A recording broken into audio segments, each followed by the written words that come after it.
St. Mary's Cathedral had seen its share of society weddings, but none quite like this. As Isabella Martinez stood in the bridal suite, her designer gown catching the morning light, a single text message shattered her perfect day.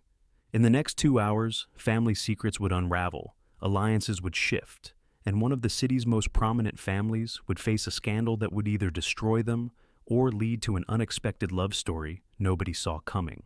The morning sun streamed through the stained glass windows of St. Mary's Cathedral, casting rainbow patterns across Isabella Martinez's wedding dress. Her hands trembled as she adjusted the delicate lace veil, a family heirloom passed down through generations.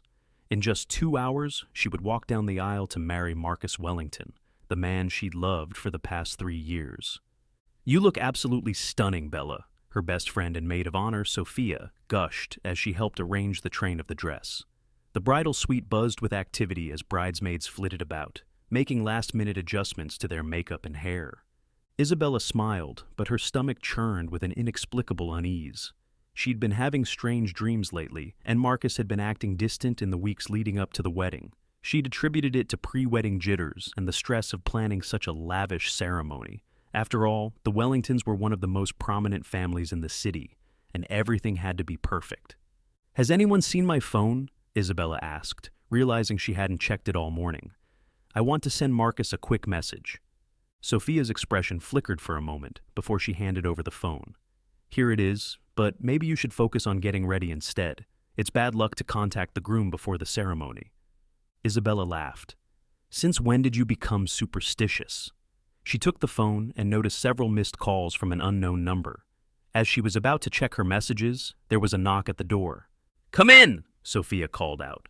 The door opened to reveal Nathan Wellington, Marcus's younger brother and best man. Isabella had always liked Nathan. He was quieter than Marcus, more thoughtful, and had a way of making everyone feel at ease. Today, however, he looked troubled, his usually warm brown eyes clouded with concern. "Bella, can I speak with you? Privately?" His voice was strained, and he kept fidgeting with his bow tie.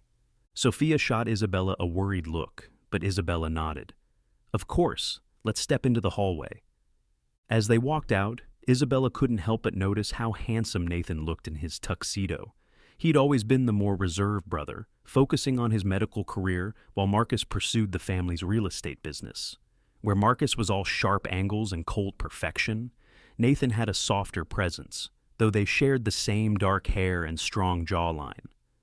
"What's wrong, Nathan? Is everything okay with Marcus?" Isabella asked, her heart racing as they stopped by a window overlooking the church gardens. Nathan ran a hand through his hair, a gesture she'd seen him make countless times when stressed. "Bella, I've been struggling with this decision all morning, but you need to know something before you walk down that aisle." He pulled out his phone and pulled up a series of text messages. "These are from Marcus's phone. He left it in my car last night after the rehearsal dinner, and it kept buzzing. I wasn't going to look, but then I saw her name." Isabella's world tilted as she read the messages between Marcus and someone named Claire. The timestamps showed they'd been sent over the past several months, including one from just this morning. "Can't wait until this charade is over. 2 more weeks and we'll be in Paris, just like we planned." "There's more," Nathan said softly, scrolling through photos that made Isabella's knees buckle.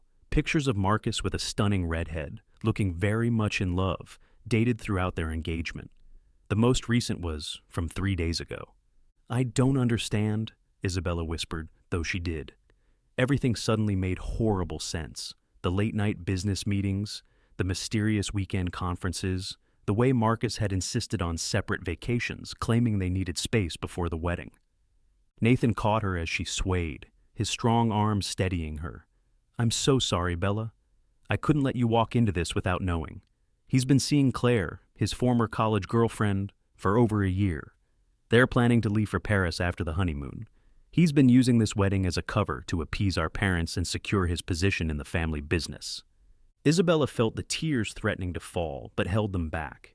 Years of dance recitals and public performances had taught her how to maintain composure under pressure. "Does anyone else know?" "No, just me, and now you." Nathan's hands were still on her shoulders, warm and reassuring. "Whatever you decide to do, I'll support you. We can announce that you're ill, or..." Isabella looked up into Nathan's eyes and saw something she'd always known was there, but had never fully acknowledged, a depth of feeling that went beyond brotherly concern. She remembered all the times Nathan had been there for her, helping her plan charity events, listening to her fears about fitting into the Wellington family, making her laugh when Marcus was too busy to attend family gatherings. "How long have you known about this?" she asked quietly. "I suspected something was wrong for months, but I only found concrete proof last night. I've been up all night trying to decide what to do." He looked tortured. "I couldn't bear the thought of you finding out after the wedding, but I also knew this would hurt you. You don't deserve any of this, Bella." The sound of approaching footsteps made them both step back. Sophia appeared around the corner, looking concerned. "Bella, the photographer wants to start the bridal portraits, and your mother is looking for you." "Tell them I need a moment," Isabella said, her voice steady despite the storm raging inside her. "Sophia, please come here. There's something you need to see." As Sophia read through the messages, her face transformed from confusion to rage. "That bastard! I'll kill him myself." "No," Isabella said, a plan forming in her mind. "I have a better idea." She turned to Nathan, really looking at him for the first time. She saw the years of quiet devotion, the gentle strength that had always been there in the background. "But I'll need your help. Both of you." Sophia looked between Isabella and Nathan, her eyes widening as she caught on to something Isabella herself was just beginning to understand. "Whatever you need, we're here." Isabella squared her shoulders, years of watching her father negotiate business deals coming to the surface. "Nathan, I need you to tell me honestly. What would your parents do if Marcus's infidelity became public knowledge?" Nathan's expression turned grim. "They'd cut him off completely. The prenup you signed has a morality clause. If either party is caught in infidelity, they forfeit their share of the family business holdings." "And what would happen to those holdings?" "They would pass to the next in line," Nathan said slowly, realization dawning in his eyes. "To me?" Isabella nodded, her mind racing. "Sophia, I need you to gather the bridesmaids. Tell them there's been a slight change of plans, but not to say anything to the guests." She turned back to Nathan. "Do you trust me?" He took her hand, squeezing it gently. "With my life." "Then I need you to do exactly what I say." "And Nathan?" She stepped closer, lowering her voice. "I need to know something else. All those times you were there for me, all those conversations we had when Marcus was too busy. Was there a reason?" Nathan's eyes met hers, and in them she saw years of unspoken feelings. "I think you know the answer to that, Bella, but I never would have acted on it. You were his, and I respected that." "I was never his," Isabella said softly. "I was just too blind to see who I should have been with all along." She straightened up, her mind made up. "Now, here's what we're going to do." Sophia watched with growing amazement as Isabella outlined her plan. In the distance, the church bells began to toll, marking the hour. Guests would be arriving soon, expecting to witness one Wellington brother take his vows. They would indeed see a Wellington wedding, just not the one they were expecting. In the bridal suite, Isabella's phone buzzed again, with another message from the unknown number. She picked it up, reading the message that would have shattered her world just minutes ago, but now only strengthened her resolve. It was from Claire. "I can't do this anymore. He needs to know I'm pregnant." Isabella smiled, a sharp, dangerous curve of her lips. The stage was set, the players were in position, and she was about to give the performance of her life. But first, she had a few calls to make, starting with the family lawyer who had drawn up the prenuptial agreement. The cathedral continued to fill with guests, all unaware that the wedding they were about to witness would be talked about in society circles for years to come. In the bridal suite, Isabella began making preparations for a ceremony that would change not just her life, but the entire Wellington family dynamic forever. As she watched Sophia hurry off to gather the bridesmaids, Isabella caught her reflection in the mirror. Her eyes were clear, her posture straight, and for the first time that morning, the unease in her stomach was gone. She had always believed everything happened for a reason. Perhaps this devastating discovery was the universe's way of setting things right. Nathan appeared in the doorway again, his phone in hand. "The lawyer's on his way. Are you absolutely sure about this?" Isabella met his gaze in the mirror, seeing not the shadow of his brother, but a man who had always stood in his own light, even if others had been too blind to see it. I've never been more sure of anything in my life. Now, let's give these people a wedding they'll never forget. The clock continued to tick toward the ceremony, but the story unfolding within St. Mary's Cathedral was far from reaching its climax. In the groom's chamber, Marcus Wellington was adjusting his tie, blissfully unaware that his carefully constructed house of cards was about to come crashing down.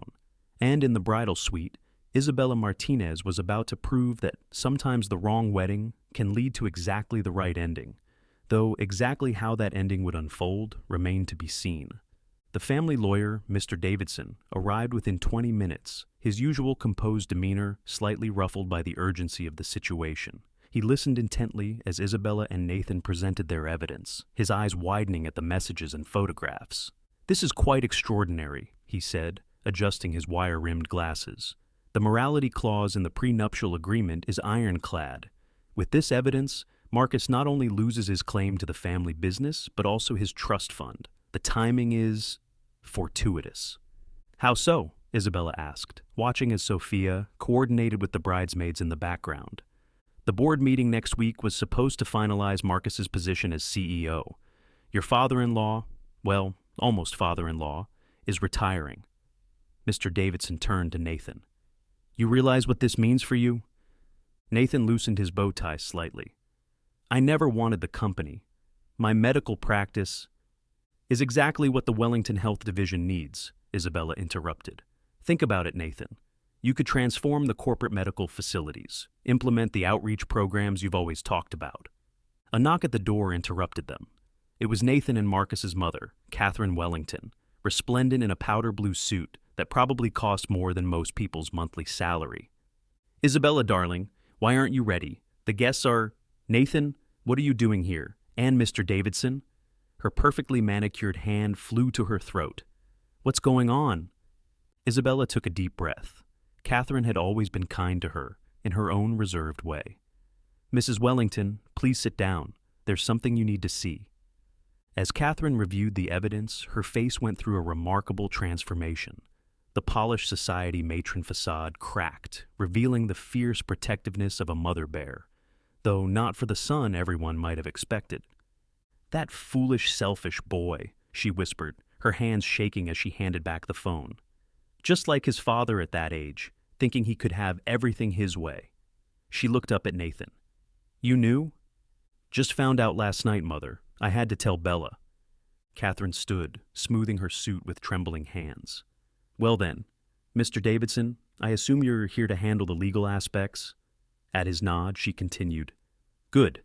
Isabella, dear, what do you need from me?" Isabella shared her plan. With each detail, Catherine's expression shifted from shock to calculation to something approaching admiration. "It's bold," she said finally. "The scandal will be inevitable either way," Isabella pointed out. "At least this way, the Wellington name comes out stronger." Catherine's eyes darted between Isabella and Nathan, seeing something that made her smile slightly. "Yes, I suppose it will." She turned to Mr. Davidson. "Draw up whatever papers you need. I'll handle Harold." Harold Wellington, the family patriarch, would be the wild card in all this. But Catherine had been managing her husband's temper and public image for 30 years. If anyone could handle him, she could. As the pieces of Isabella's plan fell into place, the wedding coordinator appeared, flustered. 15 minutes until the ceremony, everyone needs to get in position." "Just one more thing," Isabella said. She turned to Nathan, who had been quietly supportive throughout everything. "You haven't actually agreed yet." "Agreed to what?" Catherine asked, though her knowing smile suggested she'd already figured it out. Nathan took Isabella's hands in his. "Bella, are you sure? This isn't just about revenge or the company?" Isabella shook her head. "I was blind, Nathan. For years, I was dazzled by the wrong brother's spotlight. But you were my first call when I got the gallery position. You brought me soup when I had the flu. You remembered that I'm allergic to lilies and had them removed from all the arrangements, even though Marcus insisted on them. You've always seen me, really seen me, and I think I've always seen you too. I just wasn't ready to admit it." The wedding coordinator cleared her throat.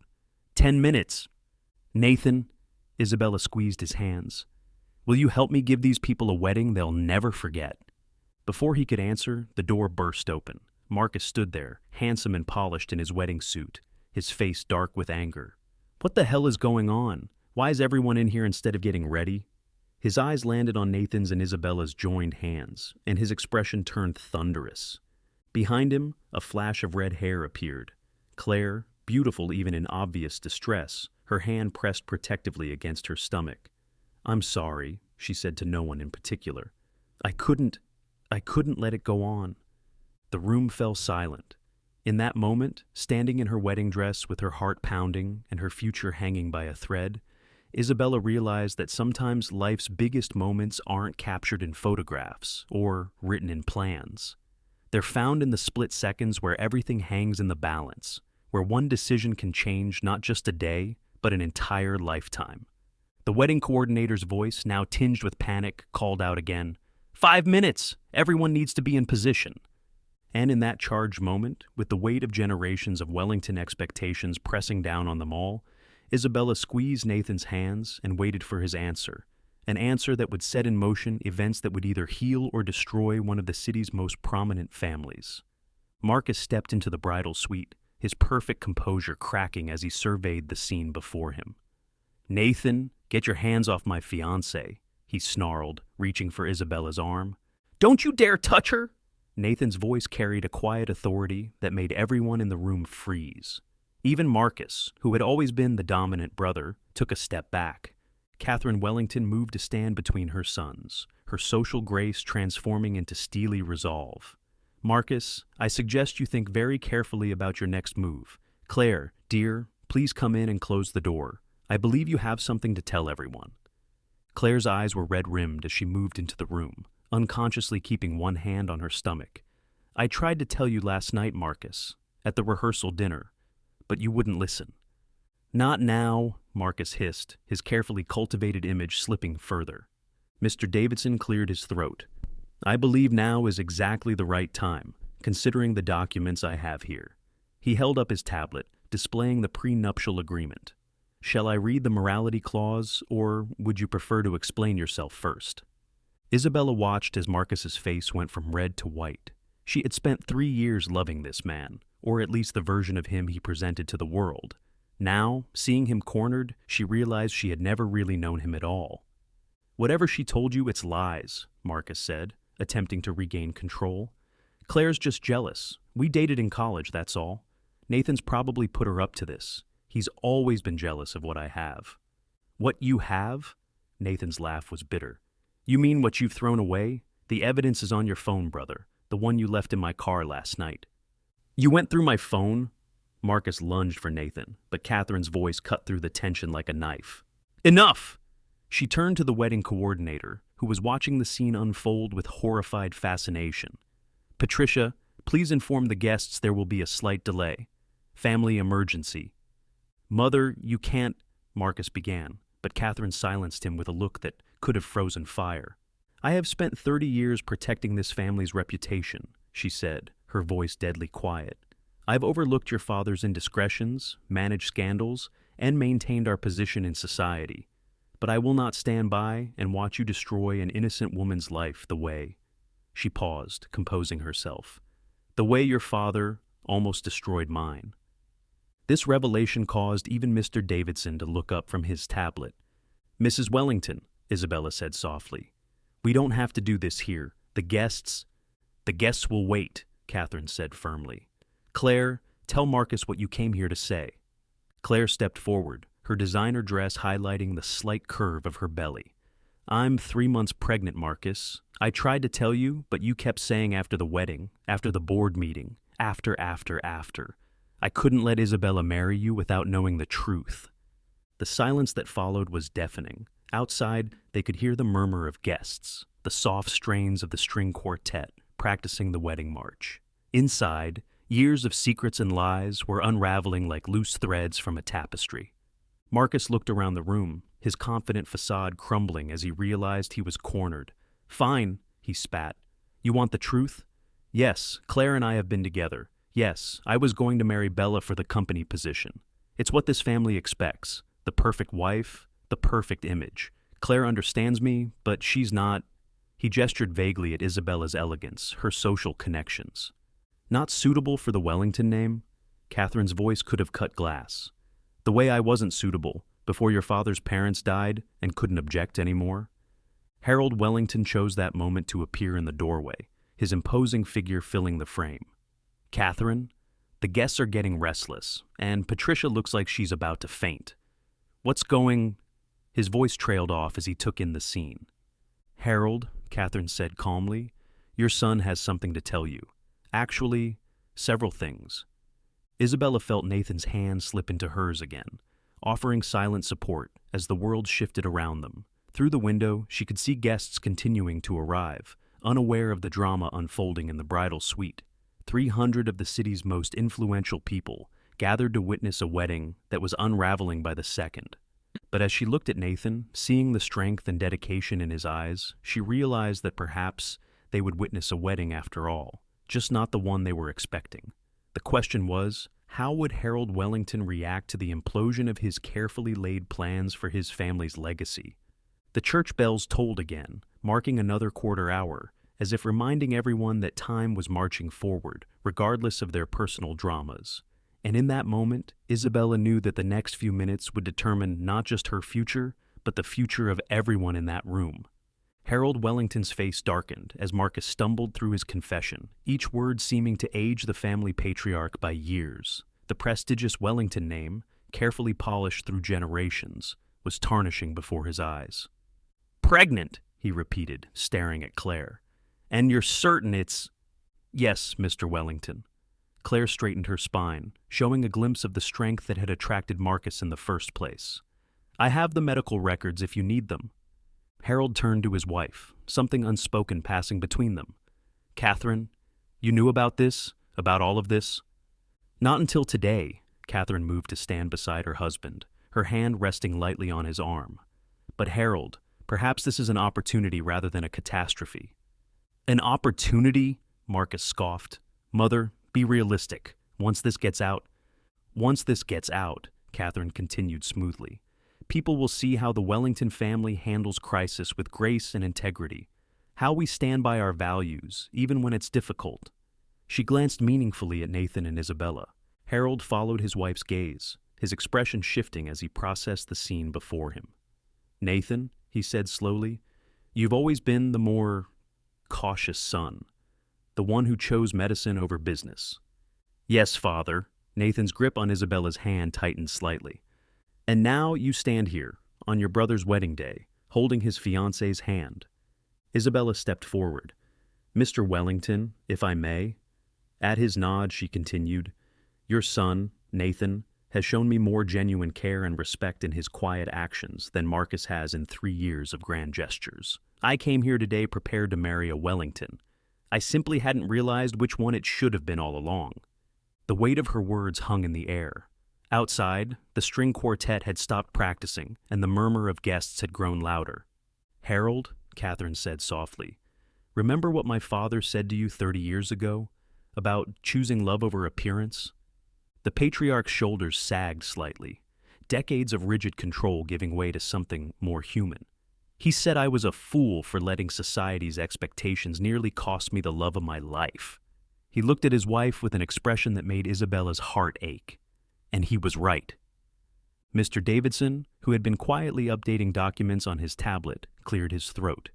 "If I may, Mr. Wellington, the morality clause in the prenuptial agreement is quite clear. Combined with these circumstances, we have grounds to not only prevent the current wedding, but also to initiate the succession changes we discussed." Marcus lunged forward. "You can't do this. The board meeting, my position—" "Is forfeit," Harold's voice cracked like a whip. "You thought you could manipulate this family, play with people's lives, destroy an innocent woman's future for your own gain?" He turned to Claire. "2 innocent women, it seems." Sophia, who had been silently watching the drama unfold, stepped forward. "The guests are waiting. We need to make a decision." Isabella looked at Nathan, seeing in his eyes the same certainty she felt in her heart. "I have a suggestion," she said, "one that might save everyone's reputation and give this story the ending it deserves." Harold raised an eyebrow. "I'm listening." "The guests came for a wedding. Let's give them one." She turned to face Nathan fully. "That is, if you're willing?" Nathan's smile was like sunrise breaking through clouds. "I've been willing for 3 years, Bella. I just never thought—" "Oh, for heaven's sake," Catherine interrupted, but her eyes were suspiciously bright. "Harold, what do you think?" The Wellington patriarch looked at his younger son, the quiet one, the steady one, the one who had never quite fit the mold of a Wellington heir until this very moment. Then he looked at Isabella, seeing not just her outer beauty, but the strength and grace with which she'd handled this crisis. Before he could respond, a commotion arose in the hallway. Through the door came Isabella's parents, their faces a mix of confusion and concern. "Bella, what's going on? Why aren't you ready? The guests?" Her mother trailed off, taking in the tense tableau before her. Isabella squeezed Nathan's hand, drawing strength from his presence. "Mama, Papa, there's something you need to know. Actually, there's quite a lot you need to know, and we don't have much time." The next few minutes would determine everything: the future of two families, the fate of a corporate empire, and the hearts of everyone involved. The guests continued to wait in the cathedral, unaware that the wedding they were about to witness would be unlike anything they could have imagined. Elena Martinez listened to her daughter's explanation with growing indignation, her normally gentle features hardening into stone. Antonio Martinez, Isabella's father, maintained his usual calm demeanor, but those who knew him well could see the storm brewing behind his eyes. "Mi amor," Elena finally spoke, her accent thickening with emotion. "You don't have to go through with any wedding today. We can explain to the guests—" "Mama, please," Isabella interrupted gently. "I want to do this, not for the Wellington name, not for appearances, but for love, the real kind." Antonio studied Nathan intently. "You've loved my daughter for a long time, haven't you, son?" Nathan met his gaze steadily. "Yes, sir. But I respected her choice, and Marcus was my brother. I never would have—" "You never would have betrayed either of them," Antonio finished. "That's exactly why you deserve her more than he ever did." He turned to Harold Wellington. "Your younger son has honor, Harold, something your older one seems to have misplaced along with his moral compass." Marcus, who had been uncharacteristically quiet, suddenly laughed, a harsh, bitter sound. "Honor? Is that what we're calling it?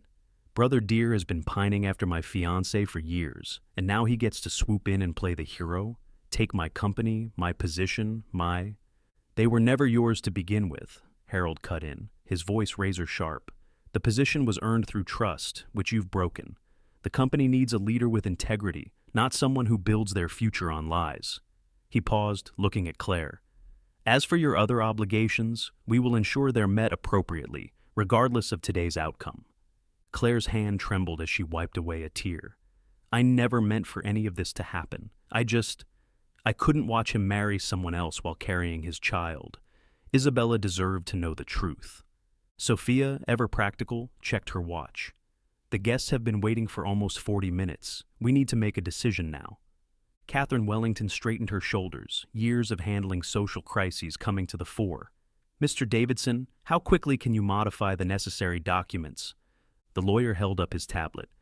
"Already done.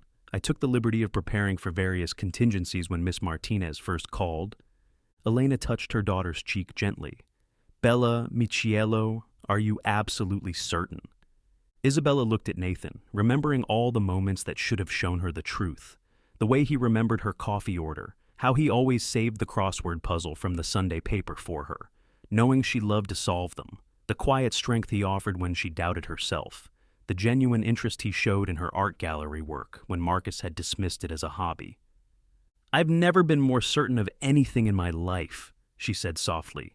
"Then we have work to do," Catherine declared, taking charge. "Sophia, gather the bridesmaids and explain the change in plans. Elena, come with me.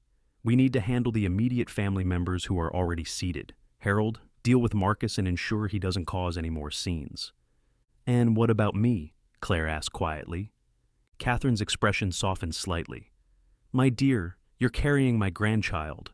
We'll discuss everything tomorrow, but for now, I suggest you slip out quietly through the side door. My driver will take you home." As everyone moved to their assigned tasks, Isabella found herself alone with Nathan for the first time since this whirlwind began. The bridal suite, so chaotic moments before, fell silent. "Bella," he said softly, reaching up to touch her cheek, "we don't have to do this today. We can wait. Do things properly. She leaned into his touch, marveling at how right it felt. We've waited long enough, don't you think? Unless you're having doubts.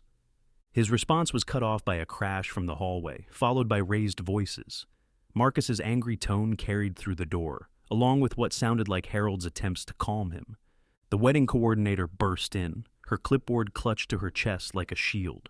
Miss Martinez! The guests are starting to ask questions, and the string quartet is threatening to leave if we don't start soon. What should I tell them? Isabella squared her shoulders, feeling the weight of her decision settle around her like a mantle. This wasn't just about her anymore, or even about Nathan. It was about truth, justice, and the kind of love that grows quietly in the shadows until it's strong enough to withstand any storm. Tell them, she said, her voice clear and confident, that they're about to witness a true love story. They just don't know it yet.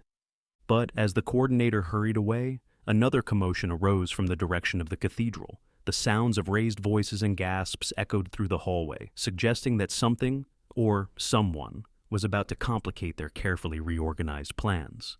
The heavy cathedral doors burst open, revealing Marcus's ex-wife, Victoria, striding down the aisle in designer heels that clicked against the marble floor like ammunition.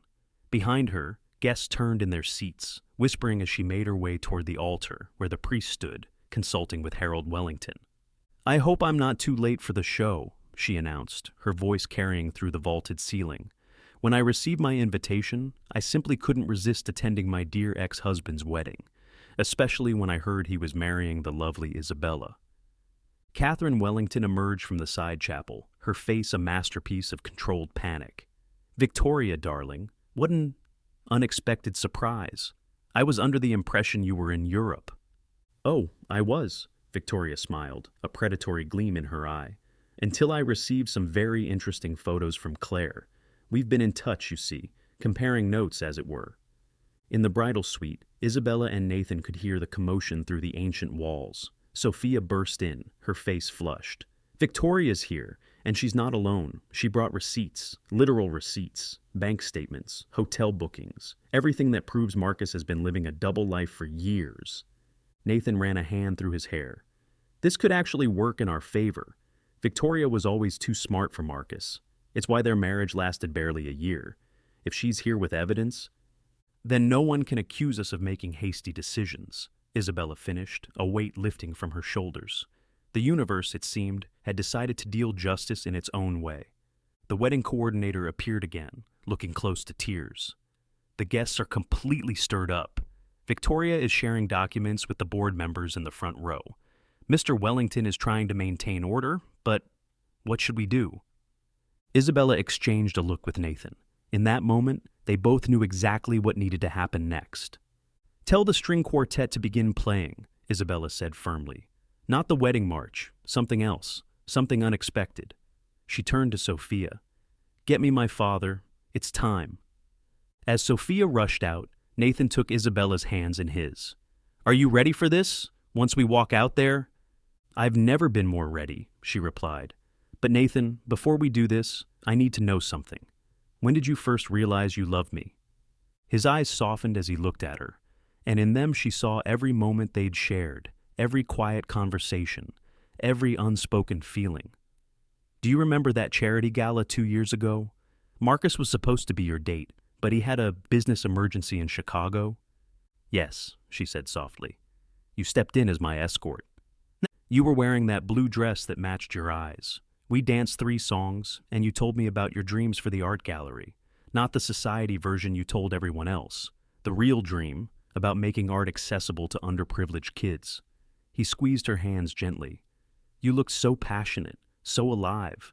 That's when I knew I was in trouble, because my brother's fiancé was the most amazing woman I'd ever met, and I couldn't do anything about it. Tears threatened to spill from Isabella's eyes, but she blinked them back. We've wasted so much time. No, Nathan shook his head. We needed that time, to grow, to be sure, to become the people who could stand here today and know without a doubt that this is right. The first notes of music filtered through the air, not Wagner's traditional wedding march, but the soft, hopeful strains of Can't Help Falling in Love. Antonio Martinez appeared in the doorway, his face full of pride as he looked at his daughter. Mi pequeña, he said softly. "They're ready for us. Victoria has done us a favor. No one will question anything after her revelations. The only question is, are you ready to walk down that aisle and marry the right Wellington brother?" Isabella looked at her reflection one last time, adjusted her veil, and took her father's arm. "I've been ready since that night at the charity gala. I just didn't know it yet." As they prepared to make their entrance, another commotion arose from the direction of the cathedral. The music faltered for a moment, and fresh gasps echoed through the ancient building. Something was happening at the altar, something that neither Isabella nor Nathan could see from their position. Through the ornate cathedral doors, Isabella could see Marcus striding toward the altar, his face contorted with rage. He grabbed the microphone from its stand near the priest, his voice echoing through the sacred space. "Ladies and gentlemen," he announced, his polished charm cracking at the edges, "I apologize for the delay, but I'm afraid there won't be a wedding today. You see, my brother, my own flesh and blood, has betrayed me. He's stolen my fiancé, conspired with my ex-wife, and plotted to take over my position in the family company." Victoria's laugh cut through the tension like a knife. "Oh, darling, do shut up. You're embarrassing yourself." She pulled out her phone, connecting it smoothly to the cathedral's audio system, a remnant from her own brief time as a Wellington. "Since you want to air dirty laundry, let's really air it, shall we?" Marcus's voice filled the cathedral, not from the microphone he held, but from Victoria's phone. "Claire, baby, just hold on a few more weeks. Once I'm CEO, we'll have everything we've ever wanted. Isabella's just a means to an end. Her family's connections, her social standing. It's business, nothing more." The assembled guests erupted in whispers. In the front row, Isabella's mother crossed herself, while Harold Wellington's face turned an alarming shade of red. Catherine Wellington rose gracefully from her seat, decades of social training evident in every movement. "My dear friends and family," she began, her voice carrying naturally through the space, "it seems we owe you an explanation, and perhaps an alternative." She gestured to the side chapel, where Nathan now stood in his perfectly tailored tuxedo. The whispers increased as he walked confidently toward the altar, taking his place where his brother had stood just moments before. Marcus lunged for him, but Harold Wellington was faster. He grabbed his older son's arm with surprising strength. "Enough!" his voice boomed through the cathedral. "You've brought enough shame to this family." Victoria stepped forward, still holding her phone. "Should I play the rest of the recordings, Marcus? The ones where you detail your plans to embezzle from the company? Or perhaps the videos of you and Claire in Paris while poor Isabella was planning this wedding?" "I think that's quite enough drama for one day," a new voice rang out. Claire stood at the back of the cathedral, one hand protectively over her stomach. "I didn't come here to destroy anyone, Marcus. I came here because the truth needed to be told. Isabella deserves better. We all do." The string quartet, sensing the moment, began to play again, this time a gentle romantic melody that seemed to calm the charged atmosphere. Isabella squeezed her father's arm. "Papa, it's time." Antonio Martinez looked at his daughter with tears in his eyes. "Your mama always said you were too good for Marcus. She saw what we all should have seen, that the quiet brother was the one who truly loved you." As they prepared to make their entrance, Sophia quickly adjusted Isabella's veil. "Ready to scandalize society in the most elegant way possible?" Isabella smiled, feeling a strange sense of peace despite the chaos. Sometimes the wrong wedding leads you to the right person. But just as they were about to step through the doors, another figure appeared at the side entrance of the cathedral. The aged Bishop Matthews, who had presided over Wellington weddings for 3 generations, made his way slowly toward the altar. His presence commanded immediate silence. He rarely performed ceremonies anymore, yet here he was, on this most unusual of days.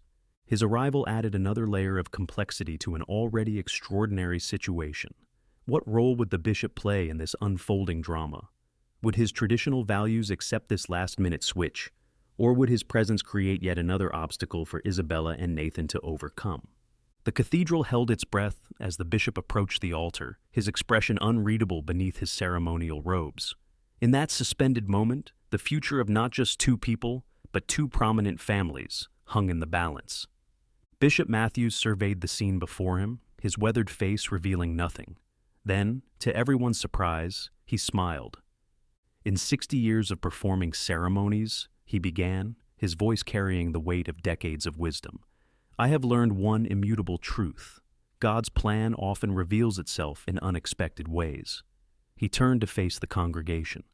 I received a most unusual call this morning from Catherine Wellington.